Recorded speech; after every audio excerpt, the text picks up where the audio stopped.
before I forget, I want to tell this story, you guys. Go ahead. Fresh story from today. I mean, the story happened many years ago, and I heard it maybe 20 times, but today I've heard it 21st time, so I need to say it over. Okay, go ahead. Thank you, Rabbi.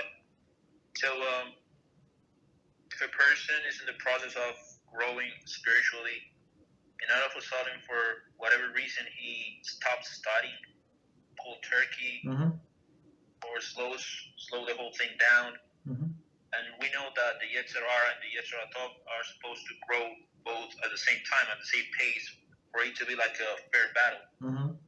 But what happens if the person stops studying? Because of course his Yetzer Hara is gonna not grow anymore. But what happens with his Yetzer Hara? Is it gonna keep growing, or is it gonna stay the same, or is it gonna it's going to keep growing.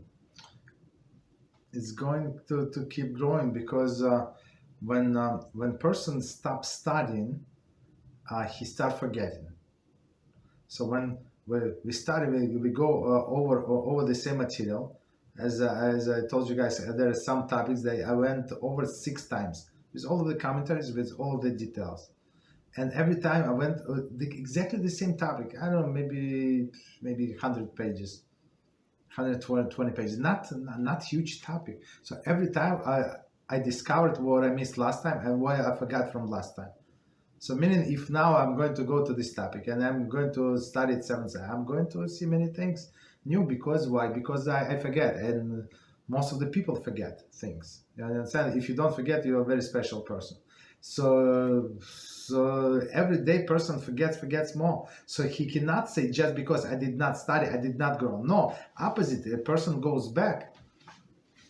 You understand? It's like you go on an escalator that goes down. So in order in order to get to the top, you have to walk much faster than an escalator. Otherwise, if you stop, you're going to go down all the way.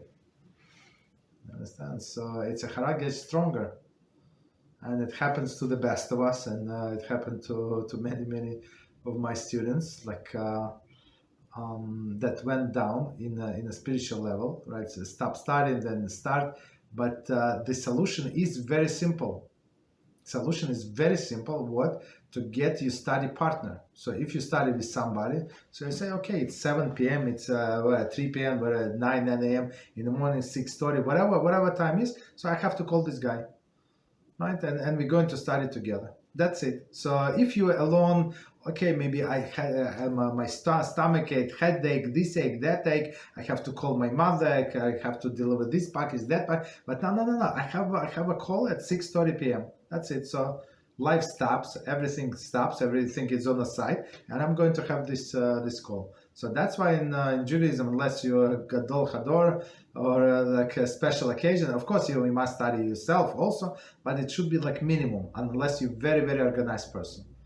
So, but you're very strong-willed person, right? So otherwise we study in groups, for sure. In groups, with chavrusa. So if one chavrusa is not enough, so you get another one, and third one. I have several study partners, many, Baruch Hashem. So some of them cannot. That's all they can handle is I don't know, like short class. But for me, it's not enough. So it's obligation upon me. Now, the problem is not with them. The problem is me. So I have to find somebody else who wants to study. And there are always many people who wants to study. So and that way you push each other. Okay.